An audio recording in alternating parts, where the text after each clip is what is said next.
So yes, I too am one of the organizers, but it turns out there's really only one real organizer.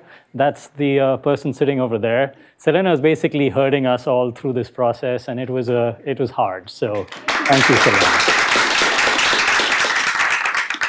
So in line with what Mason said and what Gwyneth just said, our goal is to really foster more communication between the folks on the mathematical side of things and those of us who work on neurobiology and either make connectomes or use connectomes to understand how neural circuits work. So towards that purpose, my first 10 minutes or so, roughly, will be spent on just making sure the math folks maybe get some basic ideas about what some of us neural circuits and behavior people think about. So what do we actually care about? What are we trying to actually learn and understand? Why are neurons not just like those circles that are connected with little wires to other circles? What are the real problems inside them that we care to understand? So that's going to be the goal. So this stuff about connectomes and attractor dynamics, I'll get to in a second. Wait a second. Let's see if this thing works. No, it worked so flawlessly, of course. Hang on 1 second. AI-based, okay. Let's try this again.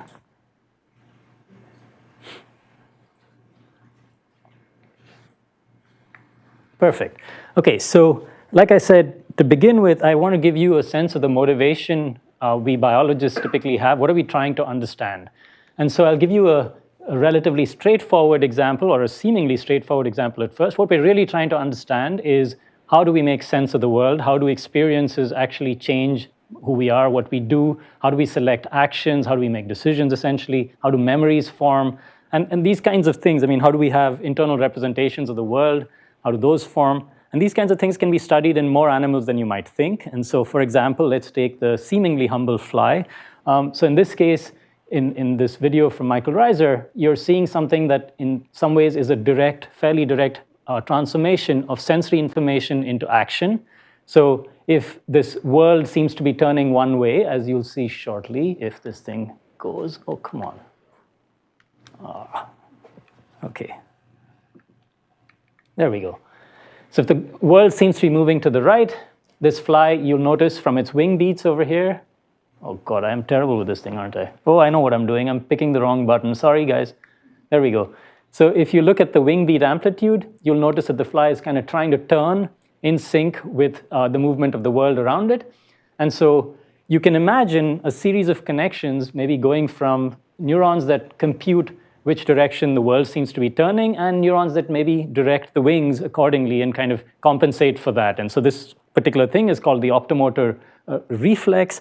As it turns out, the actual computations involved are quite dicey because picking out motion from things that move around in the world is not so trivial, especially if you have different kinds of patterns on the world and so on and so forth. But this kind of thing, we'd be curious about understanding how exactly do neurons compute something? What are the series of filtering operations that allow you to extract information from the sensory surroundings and then convert that into motor commands to something that basically flaps like this and change maybe angles with its flapping? I'll give you a somewhat more complex seeming behavior here. This is something that was modeled on a rodent task called the Morris water maze. The idea is with the rodents that you have a giant pool of water. It's milky white, so the rodent can't look into it. And then there's a hidden platform just submerged under the surface at some point in this, let's say, meter-wide arena. And the rodent's dropped into it. It's swimming around. At some point, it realizes this life kind of sucks. It goes around the sides. It doesn't find this platform. Doesn't know there's a platform. And eventually, either it stumbles onto it or the experimenter puts it on the platform. Then it sort of has the ability to look around at visual cues around it. And after several trials, it learns every time it's put in that it can get to safety and be on this platform where it doesn't have to keep swimming. And so this is something that Michael Reiser's lab chose to put into practice with flies, except in flies, he's using a hot plate, essentially, and one cool spot, and that's sort of the hidden platform. And so this is when the flies are first exposed to it. This is a sped-up video. They're not that fast, at least not when they're walking. So there's a bunch of them. They eventually make it to safety, but now the world is going to rotate the cues. And the platform is going to move to the appropriate place relative to the visual cues. And the smart flies already get there right away, okay? And this thing's going to move again. Well, most flies get there right away.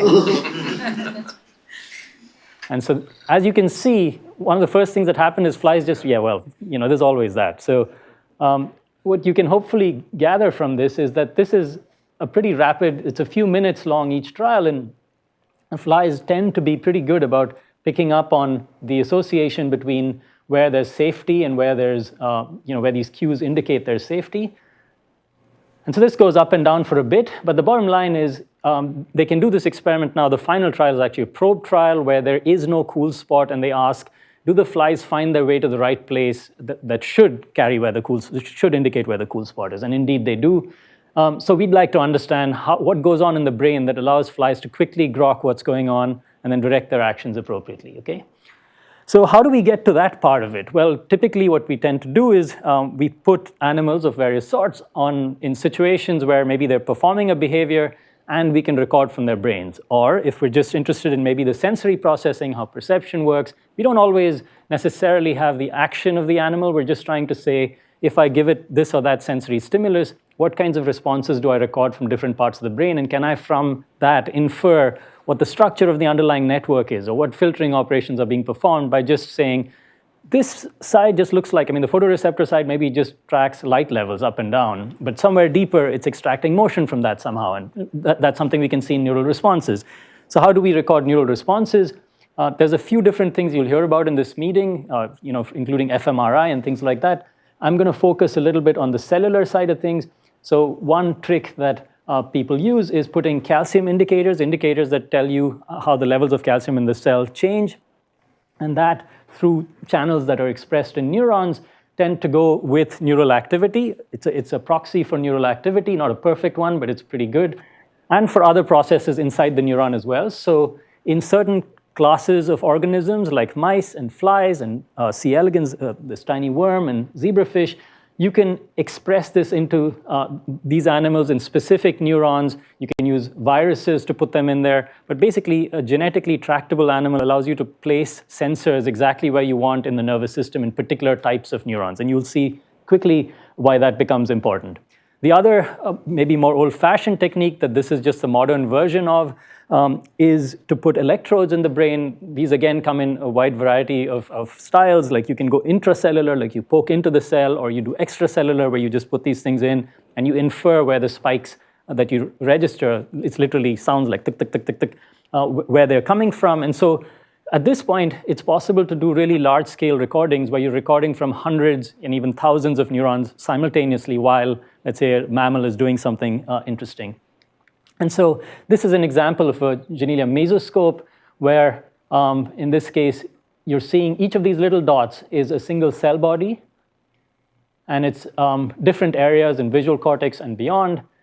And what this is allowing the experimenters in this case to do is figure out what these different neurons are doing when the animal happens to be running on a ball, okay? So animals don't usually run on the ball unless they're in a circus, but in this case, the reason they do that is that it allows you to stabilize the animal. So you've kept the head fixed, and there's a microscope on top, and so you can kind of peer in without worrying about motion artifacts, which is a big problem no matter what technique you're using. You could be doing fMRI, you could be doing something else. It matters if the whole brain moves because you can't distinguish activity in the neurons versus just movement of the body or the brain or something like that. So this is one way to solve the problem: keep the animal fixed, have it moving on something, detect the movement of the animal through the thing that moves, and then try to establish correlations between neural activity and the behavior of the animal, yeah?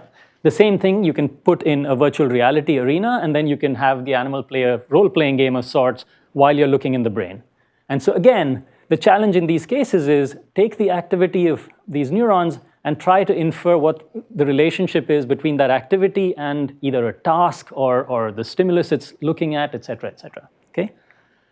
So with using similar techniques, sometimes in freely moving animals, people have been able to discover quite cool things. So the specific focus I'm going to have here is on internal representations. So an internal representation would be the thing, those of you who've never been in this building before, formed kind of instantly as soon as you walked in. So if I do I do the standard little experiment, I ask you to close your eyes. I'm going to just ask you to humor me and close your eyes. please use your left index finger and point at the main door, the IPAM main door that you came in through. Okay, don't leave your fingers where they are, and then open your eyes and look at where your finger is pointed. Most of you are almost dead on, okay? Despite the fact that some of you have been here literally 0 times before this. Not everyone was dead on, I will say, but still, the point is that I didn't tell you, I didn't prep you for this task or anything. You just kind of did that yourselves, and somehow you have a map in your brain of where you are, where you need to be. But much more than that, you also used that internal representation of where you were, how you were sitting, your posture, and you were able to command a series of muscles all the way to like your little index finger that pointed in a particular direction. You could have done that any of many different ways. Just think of the number of coordinate transformations involved in telling all the joints exactly what to do to end up with the thing pointed correctly. So how did you do that with just that internal representation in your head? And how did you do it so accurately, most of you? So this is the kind of puzzler we'd like to figure out. And so clues into how this happens, how this internal map forms and so on, have come from a series of animal experiments. So in this case, long ago in the 70s, John O'Keefe and colleagues recorded from a rodent while it's running around in a little small arena, and discovered that certain neurons fired very selectively in a particular region, which maybe you're familiar with, called the hippocampus. They tended to fire when the animal was in one spot. And if they just did a little color map that said when does this cell fire more or less, you get something like this, with this telling you that it fires a lot here, this telling you it fires very little. And then these are called place cells. There's a different set of neurons that tends to grid the space around the animal. So every, let's say, half a meter, you're going to get something, if it's a really large spaced grid cell, or every few centimeters, you're going to get something. And so these cells, an individual neuron of this type will fire selectively every time the animal kind of marks out space like this. And it does this in darkness as in light. And so these are called grid cells. A different class of cells, which I'll get into more later, is called the head direction cell. So this is just firing more or less depending on which direction the animal's head is pointed. So one cell might specialize most in this and fire less as the head turns. Another one might specialize in this and fire less as the head turns this way, and so on and so forth. And so the idea is, and it is just an idea at a certain level, that these kinds of representations in the brain, the fact that these cells have these properties, allow you to construct an internal reality of where things are, even when the sensory cues aren't available. So if the lights all went out, well, okay, it's bright daylight outside, but if it was night, you'd still be able to navigate out even if the lights weren't there, because you'd have a sense of where you are, where things are in your environment. So again, this is stuff we'd love to be able to understand more about, but there's challenges. These kinds of representations tend to involve studying neurons that are embedded in deeply recurrent networks. So you have a bunch of, this would be a diagram any of you who've worked with graphs would be very comfortable with. There's a bunch of nodes with edges on them. Turns out these are directed edges, but it doesn't matter for this particular thing that I'm going to say next. But essentially, you have a bunch of these guys. You're recording from some subset of them. There's a complicated network, and this is like a large-scale schema of that network. There's a lot of detail here that this schematic hides. It turns out if you either look in brains or you look in an artificial neural network, so this is a paper from DeepMind, but loads of people here are comfortable with doing this in different ways as well, in different recurrent neural networks as well. But the general idea is if you want representations of the sort I showed you, you need recurrent networks. And it tends to be that it's hard to disentangle exactly how things work in these networks. So typically, it's not just these wonderfully clean representations of place or grid that these networks seem to show.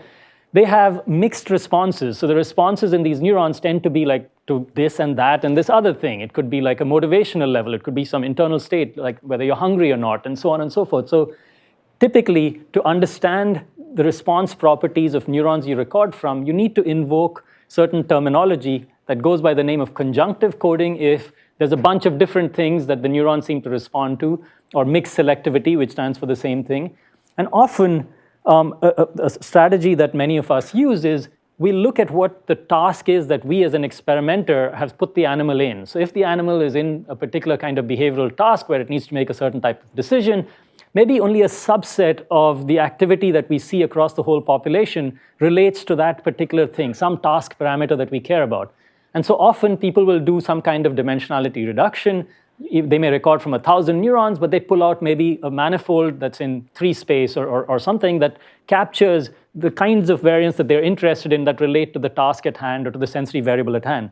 This is indeed how I began my whole career in neuroscience as a grad student. It was too long ago to remember for me, but basically we were looking at the olfactory system and presenting a little animal, a locust, with odors and asking, well, how is it that an animal can identify the odor across different concentrations? So weak smell of coffee, strong smell of coffee, the neural responses are pretty different. How does the animal actually know that it's still coffee? And so one of the things we did was look at populations of neurons, reduce dimensionality with PCA or with locally linear embedding, and find that there's structure in these responses that basically means that different concentrations evoke responses that lay on the same manifold if they're the same odor, and they go to a different manifold if they're a different odor. So this tells you structurally there's something in the population activity that binds responses together. It could be a behavior that you're looking at, same thing would be true. But the core question for us in neurobiology, or for many of us, is how do these kinds of representations, whatever they may be, how do they actually arise? What is the generative process here? What is the structural basis? What are the properties on these edges that allow for a certain type of activity to manifest when we put the animal in a certain task? So that is where the connectome comes in. So ultimately, what we're trying to get at is linking structure and function. This is something that should be familiar to you from math as much as anything else. And ultimately, we're trying to understand when each of these nodes has certain properties, how does that enable, together with those connections, the kinds of response properties we observe? So before we get into treating things as nodes and like little weights matrix, I want to give you a sense of what goes into making one of these connectomes. You have to kind of do this elaborate process of electron microscopy. Wei may talk more about this. And then you get like images that look like this. From this, you have to reconstruct where synapses and neurons are. That's how you'd know that's a presynapse. A little tiny density there tells you it's a post. Then you get a bunch of, this is a hugely collaborative effort. In this case, I'm showing you something from Janelia's Fly-EM team in a collaboration with Google and a whole bunch of other people at Janelia. But eventually, you can kind of put together a little color map. Each of these is a single neuron if things have gone right, but they never are perfect because this is an automatic process subject to many errors. Eventually, you get something that looks like this. And these are a particular class of neurons that I'm going to get back to during the talk. But essentially, the whole process that you kind of go through to get this connectome, what we call a connectome, is a pretty involved process. And even just looking at just neuron-neuron interactions, there's synaptic vesicles here. That's called a T-bar. This indicates a presynaptic terminal. So the little connection, that little line that you draw between two nodes, the two blobs, there's a lot going on here. That is a mitochondria, which maybe we'll hear something about it on Wednesday about why that's important. But basically, in this entire network diagram that you see when you see the blobs with their network connections, underneath that is all of this complexity. And so at a certain stage, you want to coarse grain and say, well, maybe it doesn't matter, and let's just treat it as like just a graph theoretic problem and maybe with directed edges, and we're kind of done, except that the details tend to matter an awful lot for many properties. And so it actually matters where different channels are localized in a neuron. It matters what the morphology of these different neurons is, and they have a very rich array of morphologies. It matters, what their expression profile is, individual neurons' expression profile is. Do they express a neurotransmitter that is essentially going to give you an excitatory connection on the other side, or an inhibitory one? So the edges are not just, they have polarity. So the signs matter. The receptors on the other side matter because they can convert what seems like an excitatory thing to an inhibitory thing, depending on the kinds of receptors on the downstream neurons. So the details actually matter quite a lot to even interpreting your node and connection graph, node and edge graph. And so in this case, I'm just showing you a sampling of the kinds of neurons one can have. This is from the fly. But basically, you have like a rich arbor over there. Then there's a process going here. That's the cell body. And then there's another process. This is one neuron, and there's another process over there. So it actually depends when a connection is made from neuron 1 to neuron 2, where it's made. If it's made here or versus here, that has a dramatically different consequence on what happens downstream. Because if the outputs of this neuron are both here and there, you might have an undue influence on the neuron if you're in one place closer to where the outputs are versus another place. And so the structure of the neurons, where the inputs are, matters. I don't mean to say that the engagement with those who think about this more mathematically should be at all these levels. That is not my point. That would be quite a bit of a task. But I just want you to know that there's a vast complexity underlying what we are going to kind of coarse grain at some level. Okay, so that's just for you to know that, and we can come back to it whenever you like to discuss more. All right, so the lesson from that then is cell types matter, but I'll make it even clearer for you in a simple matrix form. So remember this little network we talked about. I mean, it's not that little, but still hundreds of neurons connected to each other. This would be from the connectome what you'd get for the connectivity matrix. So each row is the connections that one single presynaptic neuron. I'm going to use this pre and post thing a lot. All I mean is this is a neuron that connects to another neuron. This is the presynaptic one. That's the postsynaptic one. So in this particular case, the neuron that's sending out the connections connects to all these, and this little blob there, we loosely refer to it as the synaptic weight. You should be under no illusions that it's the true synaptic weight. It's literally the number of synapses it makes from the number of synapses from one neuron to another. They may be of different strengths, and so it's good to know there too that that number is our best guess for the influence that one neuron exerts on the other. It's not a perfect mirror of that. There are properties on those synapses that are kinetic properties, but still, just for the sake of simplicity, we're going to refer to this one rows representing the weights of this neuron onto another neuron.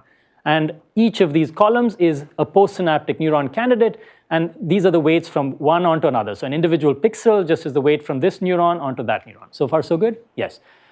However, now if we imbue this matrix with cell type information, it changes the structure quite a bit. So this is what it looks like if we now label each of these, we resort this and use, the names don't matter, but we resort this based on what we know about the cell types. We know that from morphology, we know that from where they project in the brain, we know that from who they talk to. And so when we put all the pieces together, you get something that's an exquisitely structured matrix. So cell types play an enormous role in shaping neural dynamics, partly because there are very specific rules of who they connect to, who they get their input from. And so that is something to keep in mind as well. Often it's tempting in neuroscience when we're recording from tons of neurons to ignore this small issue of like these different cell types and to just treat them all as one population, do some dimensionality reduction, extract insight. And that's okay. It's just underlying all that, there's a logic, and the circuit is typically laid out with that logic. And even in the most flexible regions, in the most, the mammal or the bird that you think is the smartest creature on the planet, yes, there's structure in those networks that the genome has already given it. It's not all fully structured. The weights can be plastic, but the basic architecture is often laid out way more than we'd like to think, including in a primate. So essentially what I'm saying is this kind of structure is telling you quite a lot about the purpose of this network in some sense, and we can kind of extract quite a bit of insight from that if we have some clues. All right, so at this point, yeah, I was going to stop anyway and ask the question, so this is perfect, yes. So do I understand you correctly that you're saying this matrix would actually be an argument in favor of potentially building a model for this network in which each one of these labeled regions, at least some of them, are can be treated as sort of individual nodes? Yeah, so in this case, with each like row here, that's one neuron. Yeah, so R4, yeah, exactly. So you can treat ER4D as like a unit to get a first pass look at what the thing is doing. Now, if you go to how did it acquire a particular response property, you might still need to know more about what that ER4D node actually looks like. But yes, from the perspective of what you can extract, there's a lot you can extract at this level already. Yeah. Yeah. So between different animals of the same species, how much variability is in that? It's an excellent question. So it turns out there is quite a bit of variability, so much so that even if you compare the left side to the right side, you see differences. Of the left side of the brain to the right side in a fly, you'll see differences. So, and across animals, for sure, you see differences. So I don't know if Wei, are you going to get into this at all or no? I am not going to go. Okay, you're not, but you're going to mention it, or?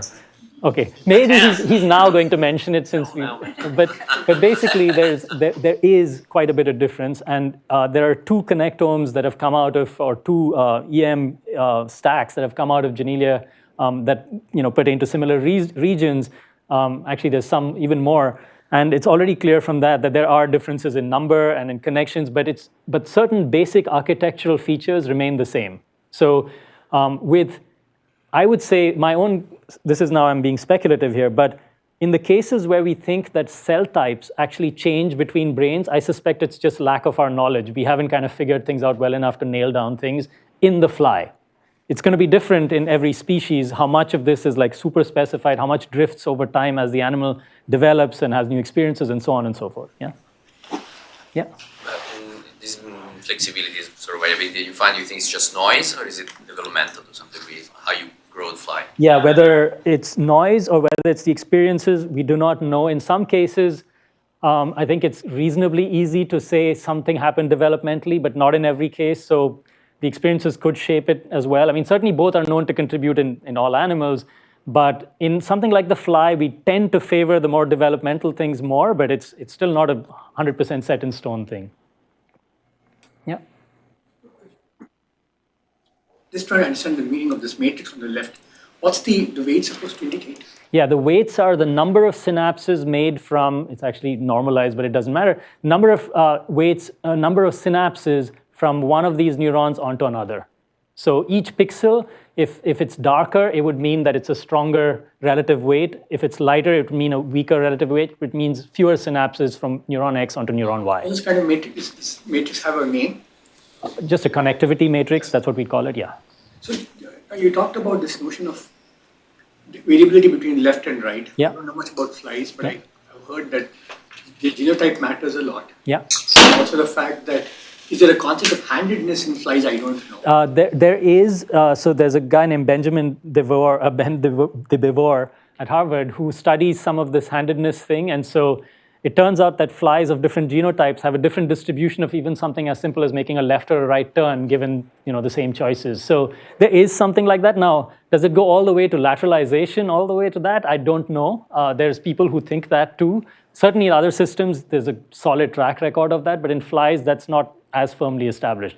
There is one structure that's clearly asymmetric, but aside from that, it's not like super clear. So the identity of the types, I mean, is this molecular, structural, I was behavioral? hoping no one would go there. Okay, so Elad is asking the inconvenient question of what exactly is a type. So we tend to shy away from this question purely because everybody has their own pet ideas of what a type is. And in this case, we're using a combination of things to say type. It's the morphology of the neuron, who they connect to, the expression profile, what kinds of channels they express, etc. All combined really is what I'd call a type at this point. But it's really a practical concern for us, and I don't want to get into the wars of like, this is type and that is not. So because types drift in many cases as well. Not as much in the fly, but still. And if I had to think about the whole fly, how many types, according to your favorite scheme of it? I mean, are we talking thousands? thousands? Yeah. Okay. Tens of thousands, maybe even? Where's Philip? Sorry. Oh, there he is. Yes, okay. Hi. How many types, Philip? That's the question on the In train. the fly brain? Yes. Excluding the optic lobes, something in the order of not quite 8,000. Okay. I guess, it depends a bit on where you cut, but that's There we go. Awesome. And I guess you'll hear more because his whole talk, a large percentage of it is on types and typing. Okay. So, all right. Any more questions on this? Yes. Sorry. You said earlier that you shouldn't engage on all these levels on the mathematical point of view. Not necessarily. Why not? Oh, no. I mean, if you're willing to do it, we'd be happy. It's just, I just want to draw you in, not scare you away. So, but if you're entertained by that, you should certainly. Let me rephrase. Do you think we have a way of sort of selecting the level of? So, yeah. So the way that at least I think each of us has our own preferred way of doing it. There are folks who study things bottom up, who focus on the biophysics of an individual neuron and really try and understand that. And it's possible to kind of focus on that from a mathematical perspective as well. Those of us who come from maybe more like the circuit behavior side of things tend to go top down a little bit. And so we go to a scale of problem as we kind of reach it. So we might want to explain behavior in the sense of like what algorithms is the animal actually employing, what computations underlie those. So the circuits are presumably carrying out those computations. What are the signatures we see in the circuit when we record that tells us they're performing such and such role in the computation? What is the circuit that enables that? And then maybe you're like, this circuit doesn't fully explain the thing that I'm claiming this neuron does. So what are the biophysical properties, synaptic properties? So that's the top-down view, but there's ways to go both ways, and yeah, does that help? Yeah. All right. If there are no questions, I'm going to spend the remaining 20 minutes essentially giving you a quick fly-through of a circuit or a brain region that we care about, particularly in my lab. And we don't have to go all the way to the end. So if you guys have lots of questions, we'll go through half of it, and that's okay because a couple of other people will cover a lot of this in more depth. So Sung-Soo Kim, who will speak in a couple of days, will talk about the early part of this circuit quite a bit, and Larry Abbott, who's talking tomorrow morning, will talk about some of the later parts that I was going to cover. So you'll get both, no matter what, but I'm going to kind of give you just an example of how we tackle connectomics in the context of these kinds of circuits. So the specific brain region that we study is in the middle of the fly brain. It's literally there. These are the eyes. This would be something called the ventral nerve cord. Think of the spinal cord. This is where the wings would be operated from. The legs are here. And this is where the head is. And that's the brain of the fly, schematized here. And the way that we study it is much like the thing I told you about with the rodents. The fly is on a little tiny ball. It's like 8 millimeters wide. It's air supported, so the fly can run on it. We make a little tiny hole at the top of the fly's brain, fly's head. We have a microscope objective on there, and then there's a little bit of saline that mimics the fly's hemolymph. And then basically it's in VR while it's behaving. We're kind of imaging from its neurons, okay? So, or we're recording with an electrode from it. So I'm going to focus on a specific class of neurons. That's these neurons. They were actually one of the matrix entities on the postsynaptic side in the thing you saw, and the presynaptic in the matrix you saw. We like to call them compass neurons for reasons that I hope will become very, very clear shortly. All you need to know is that this fly is in pitch darkness. You can only see it because this is an IR camera, and the fly is not seeing in the IR, so this is really a fly. It's actually a fly with its eyes painted black as well. So when Johannes Selig did these experiments, this is what he saw from this specific class of neurons. Now, a key point I want to make, this is what the somas, the cell bodies of these neurons looks like. This is an electron microscope picture, so this is really drawn from that data set that I showed you. And each of these processes goes down. There's an arbor into some region like this. Each color is one neuron. And so the neurons keep going with their arbor. They send their process down here. And then they arborize. It's kind of like breaking up a donut into many different slices. Each color, again, is one neuron. And we're going to look in these slices, each one being one neuron, what the activity looks like when you put a calcium indicator inside these neurons. So it's a population readout of calcium in a population of neurons that selectively arborize in little wedges in this donut. So what you're seeing now is that the activity kind of is coalesced into one little bump, and that the bump moves around every time the fly turns on this ball. This is again in pitch darkness. Plotted over here is the accumulated ball rotation, that's in blue, and in red is the population vector average construct, like the circular mean of this blob of activity.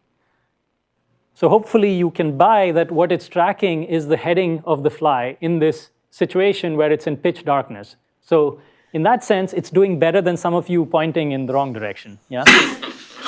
Or at least its compass is. Blob would encompass maybe 2 of those wedges or something? The blob is more than 2. It's about 4 of those wedges.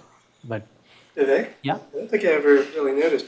Is there always, like, on the exact opposite side, a little bit of activity? No, often. So part of the issue is these neurons have processes that exit and enter from different angles. So you'll often see little glimpses of other things, but the core piece is just the initial donut piece. So there's not like a mirror symmetric thing, except in specific situations where if you put it in a visual surrounding where there's multiple cues on opposite sides and things, then you can get a competitive thing going. But broadly speaking, it just sort of stays as one bump and kind of moves around. To the opposite, there's no real... There's no real, no. It's like quiet on the opposite side. Okay, so of course you saw it in a topographically laid out compass, but hopefully you'd also buy that if I just took this the activity in these wedges, and I just tracked this calcium signal, the change in fluorescence over time as a bunch of time series, and I just did dimensionality reduction, and without knowing where they were placed, this is what you would get. Does that make sense? If you just do PCA on the time series with fully scrambled, what you'd get back is something that looks like this. And so indeed, that's what you do get. So it's the core thing I want you to take away is not just that there's a little donut that literally is screaming, I'm a compass, look at me, but it's actually, even in activity space, if you were recording from a distributed population of neurons, the activity lies on a ring, okay?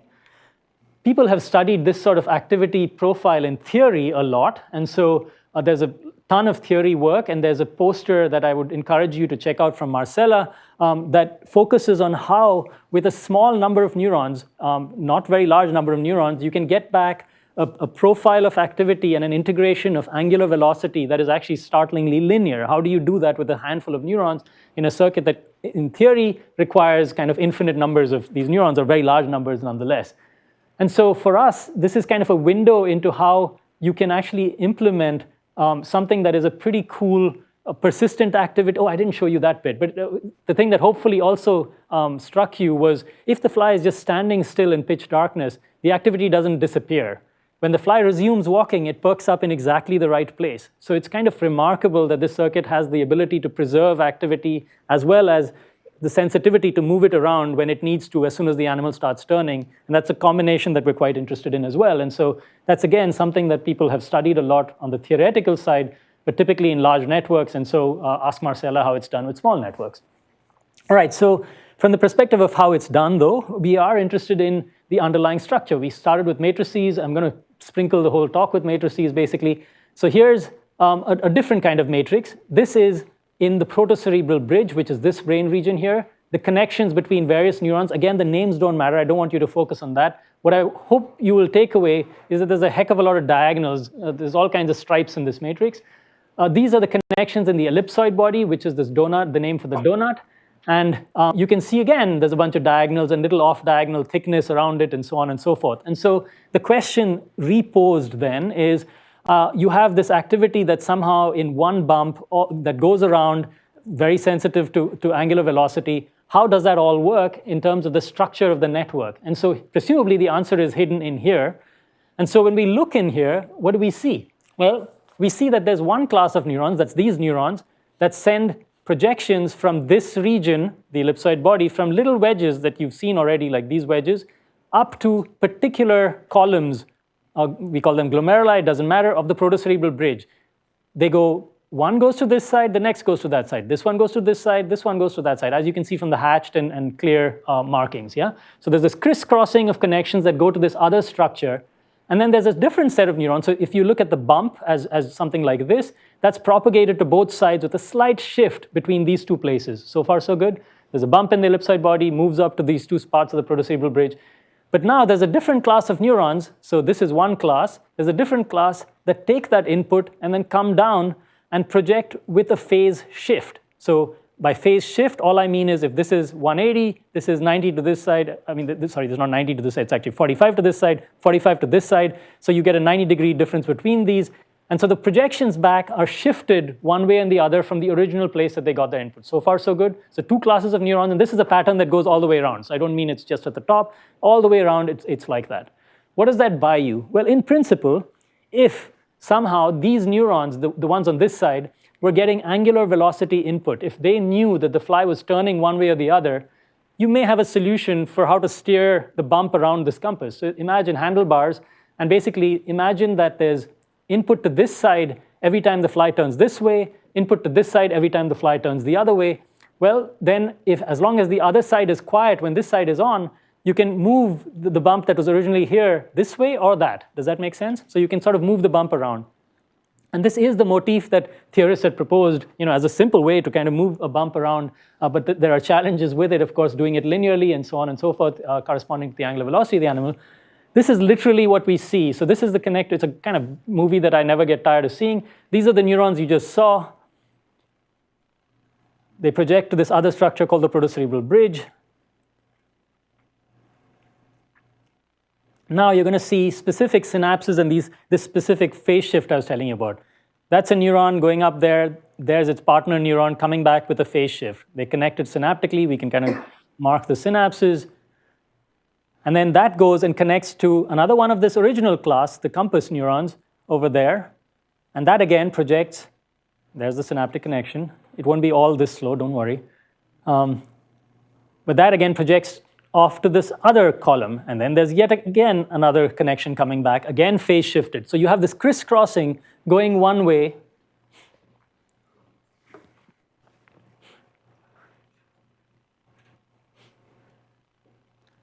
And now you're going to see that the same thing is true going in the other direction.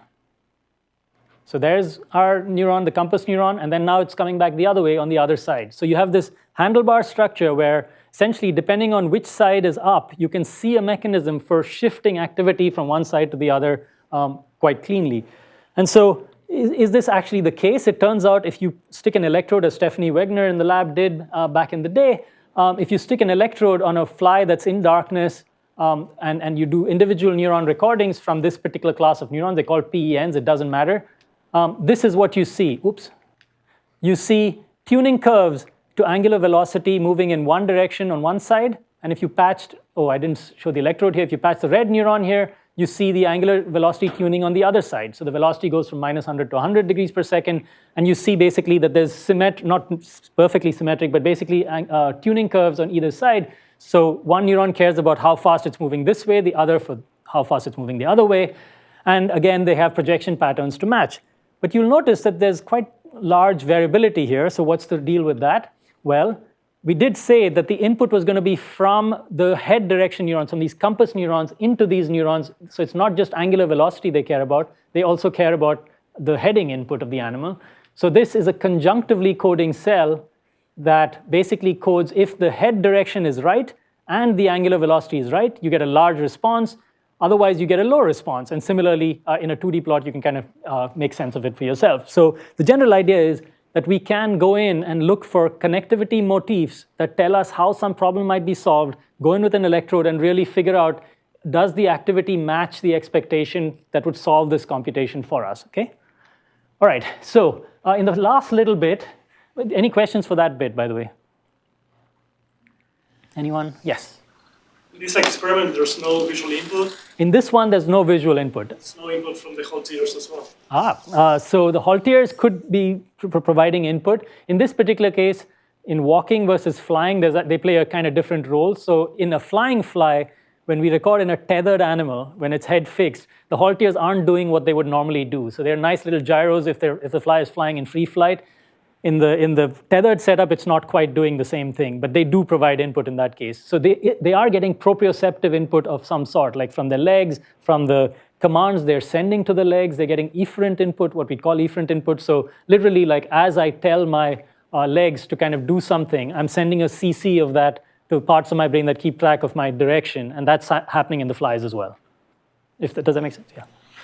Yeah. Can you go back one slide? So how many neurons are doing the same computation, so to speak? From like this? 2 to 3, up to 4, yeah. And so if you record from them intracellular... We haven't done paired and triplicate recordings, so we don't know how heterogeneous that population is. That would be great, but I wanted to ask a much simpler question. If one of these die or get messed up, or if you record from it, presumably you can kill it. We can kill it, yeah. We haven't tried the redundancy experiment. Yep, good question. Yeah. Sorry, I know you already touched on this, and I'm still a little confused. The cells that go from the EB to the protocerebral ridge, they have two dendritic trees that are 180 degrees off. Yes, they have another tree. They have another projection to a region called the GAL, which we can get into that offline. But it's basically not relevant to this particular thing. It's relevant to actually the next part, but I won't even go into it there. But there is another region where they project. It's true. Yes. Yeah. There are other computations happening simultaneously, which I can tell you later. Yes. Okay. All right. Last 5 minutes. Let's see. What shall I tell you? All right. So I'm going to breeze through a couple of key things. So responding to that question you asked, of course, in reality, the animal has to exist and thrive in surroundings that are a bit more naturalistic than darkness. And so indeed, these particular weights that I showed you earlier, these different neurons are actually different kinds. They bring different kinds of sensory input. They bring wind input. They bring actually different class of them bring state input, like where is the animal in the circadian cycle? different kinds of visual input, polarized light information, visual feature information. So different ones of them bring in different input. And I just want to point out these kinds of, the reason I put sensory in quotes is it's highly processed information. It's not just sensory like a light spot. So Sung-Soo in his talk will delve into the details of that. I just want to give you a flavor for a couple of connectivity motifs here. So you can see from this, each of these guys, synapses, if you look down the row, on all of the compass neurons. So not just one or two, but like literally the whole thing. The structure of this neuron enables that. That's the first feature I want you to notice. The other is this beautiful diagonal. These are, again, different classes of these. They're called ring neurons, different classes of ring neurons. And you'll notice a diagonal block around every single one of them. So basically, we think that these are inhibitory GABAergic neurons for those of you who are biologists. So we think they perform all-to-all inhibition. Each of these neurons inhibits the other, which is a motif that can be useful if you want to suppress noise and just allow like bigger stimuli to kind of prosper.